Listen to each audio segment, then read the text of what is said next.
आपत्तिजनक टिप्पणी करी है या उनको संविधान निर्माता न बताकर किसी और व्यक्ति को संविधान निर्माता बताया गया, उसके हिसाब से बाबा साहब के जो प्रशंसक है वो सभी बहुत ही रोष में है। और आइए हम जानते हैं कि वो सब इस बारे में एक बड़ा आंदोलन जो कर रहे हैं वो क्या कहना चाह रहे हैं। देखिए, सभी से पहले मैं संपूर्ण भारत के नागरिकों को, संपूर्ण भारतवासियों को बाबा साहब के सम्मान में जय भीम बोलना चाहूँगा। और आगे मैं ये आग्रह करना चाहूँगा कि 2-3 दिन पहले कुछ समाज में अराजकता फैलाने वाले वो असामाजिक तत्वों ने बाबा साहब का अपमान किया और उनको संविधान निर्माता ना बता करके कुछ एक लोग बोला है, जबकि बाबा साहब को भारत सरकार ने भारत रत्न की उपाधि से सम्मानित किया। और बाबा साहब ने केवल एक किसी व्यक्ति विशेष, जाति या धर्म के लिए काम ना करके भारत के उस प्रत्येक नागरिक की सुरक्षा के लिए काम किया है, जिसमें वो नारी चाहे किसी समाज की हो, व्यक्ति किसी समाज का हो। लेकिन कुछ व्यक्ति विशेष और किस धर्म जात के आदमी बाबा साहब को जाति विशेष करके उनको प्रताड़ित और उनको अपमानित करने का षड्यंत्र रच रहे हैं। जो उन्होंने कुछ दिन पहले ब्राह्मण धर्मशाला में 3 दिन पहले एक ऐसी ही गोपनीय समाज में फूट डालने के लिए प्रेस की थी और उसमें बाबा साहब को अपमानजनक शब्दों से उन्होंने संबोधित किया था, जिसमें बाबा साहब के अनुयायियों ने उनसे अनुरोध किया कि आप अपने शब्द वापिस लें और बाबा साहब को सम्मानजनक तरीके से संबोधन दें। लेकिन उन्होंने उसकी बात को मानने की बजाय उनको और प्रताड़ित किया और जातीय लांछन या गाली से संबोधित किया, जिस पर उनकी आपस में झड़प भी हुई। और उन्होंने मलखान सिंह व दूसरे व्यक्तियों पर लाठियां भी बरसाई, जो बचाव में उन्होंने उसको ईंट से बचाव करने के लिए ईंट फेंकी, जबकि मारने का कोई इरादा नहीं था। लेकिन मैं ये कहना चाहता हूं कि इस बारे में सिविल लाइन थाना में शिकायत गई थी दोनों पक्षों की, जिस बारे में आज हमें SHO साहब ने बुलाया था।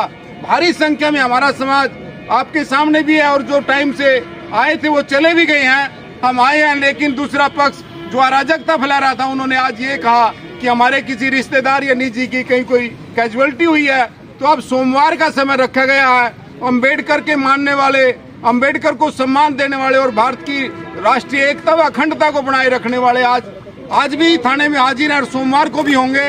और मैं आग्रह करूंगा कि बाबा साहब के सम्मान में, बाबा साहब को मानने वाले सभी भारतीय उस दिन बाबा साहब के सम्मान को बचाने के लिए सिविल लाइन थाना में 10 बजे पहुंचे और बाबा साहब के सम्मान को कायम रखने के लिए अपनी एक योगदान दें, ताकि ये पता चले कि समाज में फूट ना हो, भारत एक रहे और भारत की एकता और अखंडता संप्रभुता बनी रहे। जय भीम, जय भीम, जय भीम।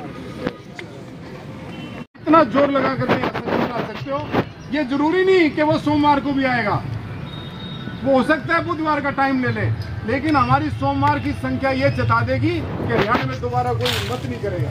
हमारा मैसेज ये नहीं है कि हमने SHO रामलाल से मिलना है, हमारा मैसेज ये नहीं है कि हमने प्रशासन को ये कहना कि हमारे खिलाफ कार्रवाई ना करो। हमारा मैसेज ये है कि अम्बेडकर के खिलाफ बोलने वाले का मुंह कुचल देंगे, ऐसा कोई दुस्साहस ना करे। आपकी संख्या ये चीज को निश्चित करेगी और आप संख्या पर बल दें, खर्चे की कोई परवाह नहीं करें। बहुत बैठे हैं, हम जेल से निकाल लेंगे, हमारे पास ऐसे आदमी है। कोई भी ऐसा नहीं है जो बाबा साहब के नाम पर जिसने जय भीम बोल दिया वो पैसे खर्चने के लिए भी तैयार है। हमारे पास सिर्फ कमी है संयम की और मर्यादा भाषा की, क्योंकि हमारे जवानों में खून अभी उबड़ा है। तो भाई, आप सोशल मीडिया पर मैसेज डालना चाहते हैं तो ये डालिए, अम्बेडकर के सम्मान में, अम्बेडकर के अनुयायी मैदान में चलो करनाल, बस इतना डालिए। टाइमिंग आप 10 बजे। एक मिनट। रही बात, आप ये सोच कर ना जाएं कि अमृत ने बात क्या दिन में सुन के आ गया। आप सारे ये समझे कि अम्बेडकर आपके जिस्म में, अम्बेडकर आपके जहन में, अम्बेडकर आपके खून में है। और जैसे एक अकेले अम्बेडकर ने अपने 4 बेटों की बलि दी और ये कहा कि मुझे फांसी पर टांग दीजिए, लेकिन मैं अपने 3 करोड़ बेटों के लिए पुनः पैक्ट पर गलत हस्ताक्षर नहीं करूंगा। उस आदमी की इस बात को याद करके देखिए कि आप 3 करोड़ लोगों का प्रतिनिधित्व कर रहे हैं। यदि आप यहाँ पर 5000 आ गए तो आप ये समझिए कि 5 करोड़ लोग आ गए। तो मेरे साथियों, मैं आपसे बहुत अनुनय विनय के साथ अपनी इज्जत बचाने के लिए कह रहा हूँ। मैं तो बाबा साहब को तो कोई ठेस नहीं कर सकता, लेकिन हम उसके अनुयायी है तो हमारा खून खोलता है। अपनी इज्जत बचाने के लिए, अपने सम्मान को बचाने के लिए परसों आपकी संख्या बहुत ज़्यादा होनी चाहिए। महिलाएं भी आएँ, जवान बच्चे भी आएँ और अनुशासन उस दिन के लिए बहुत जरूरी है। जैसे हम मौन व्रत करते हैं ना, जब नारे की बात आएगी नारा लगेगा, अनुशासन की बात आएगी अनुशासन होगा। यदि हमें दल बल खम और जोश भी दिखाना पड़े तो उसके लिए भी वक्त आएगा।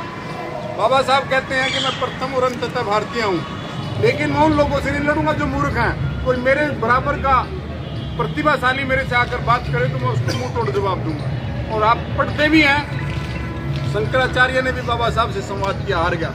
एक बहुत बड़ा प्रकांड था उस वक्त का, धर्माचार्य, वो भी हार गया। बहुत बड़े बड़े हारे, लेकिन वो मूर्खों से लड़ता नहीं था। हमारी उस अशोक से जो मूर्खतापूर्ण बातें कर गया उससे लड़ाई नहीं है, हमारी लड़ाई उसके बैठे हुए जो उनसे है, जो उनको ऐसी ऐसी शिक्षा के लिए प्रोत्साहित करके कहते हैं कि आप जाइए समाज में वायरस फैलाइए। उस बात को दबाने के लिए, बाबा साहब को सम्मान दिलाने के लिए आप लोगों ने परसों भीड़ पर ध्यान देना है और उनको कह करके लाना है कि आप संयम में रहेंगे। बोलने वाले हमारे पास बहुत हैं, लड़ने वाले बहुत हैं। अब सारे आप मलखान को बधाई दे रहे, क्यों दे रहे? मलखान ने हिम्मत करी, लेकिन हमने ये नहीं कहना कि मलखान ने ये करे, हमने ये कहना कि मलखान में जिस्म जाग गया, मलखान के अंदर जो बाबा साहब का ऋण था वो थोड़ा जाग गया, हमारे अंदर सोया हुआ है, वो हमने जगाना है। तो आप आइए सोमवार को, ज़्यादा से ज़्यादा संख्या में आइए। पैसे के लिए हम अभी बात कर लेंगे, स्वेच्छा से जो आदमी देना चाहे, किसी पे कोई बाउंडेशन नहीं, लेकिन हमारे पास ऐसा सिस्टम है कि हम इस प्रोग्राम को मैनेज कर लेंगे। उसके लिए मैंने भी इसको बोल दिया, कोई फालतू गएगा तो आज़ाद हुए 76 साल के आसपास हो चुका है, उसके बावजूद भी आज तक कभी किसी ने संविधान निर्माता बाबा साहब को ही हमेशा बोला गया है, लेकिन कभी भी आज तक किसी ने BN राव जी को संविधान निर्माता नहीं कहा गया।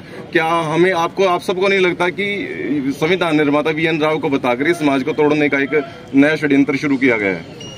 क्या कहेंगे सर आप इसके लिए? देखिए, ये हरियाणा का दुर्भाग्य है। हरियाणा के अंदर ऐसी कहीं किसी भी क्षेत्र में, किसी भी जिले में, किसी भी तहसील में ऐसी कोई बात नहीं आई थी। ये तो अभी पिछले 20 दिन पहले हरियाणा के पूर्व मुख्यमंत्री श्री मनोहर लाल खट्टर जी ने इस जहर का बीज बोया है। जो करनाल के अंदर जो प्रेस कॉन्फ्रेंस हुई है, इसका सारा का सारा दोष मनोहर लाल खट्टर जी का है। मनोहर लाल खट्टर जी ने ये जानबूझ के बयान दिया था कि संविधान तो पता नहीं कितने लोगों ने लिखा है, तब जाकर के उसकी हिम्मत हुई है। ये सारा का सारा षड्यंत्र बीजेपी और RSS द्वारा प्रमोटेड एक कार्य है, एक प्रोपेगेंडा है।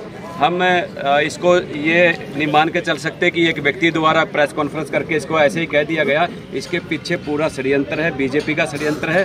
तो मैं आपके माध्यम से, मीडिया के माध्यम से कहना चाहता हूँ नायब सैनिक की सरकार से कि कैबिनेट की मीटिंग बुला करके बाबा साहब अम्बेडकर की मूर्ति तोड़ने, उसके संविधान पर टिप्पणी करने और बाबा साहब के बारे में गलत बोलता है जो व्यक्ति, उसको 10 साल की सज़ा हो, ऐसा कानून बनाए।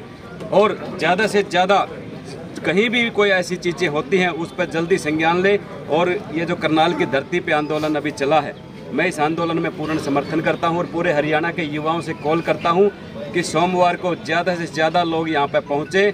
और ये एक भाई मलखान का या किसी साथी का कोई एक विषय नहीं है, ये पूरे समाज की अस्मिता का मसला है।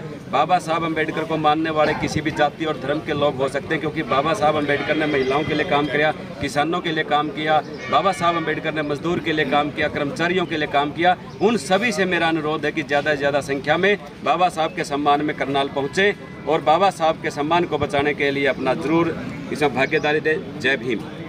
बारे में क्या विचार रखते हैं?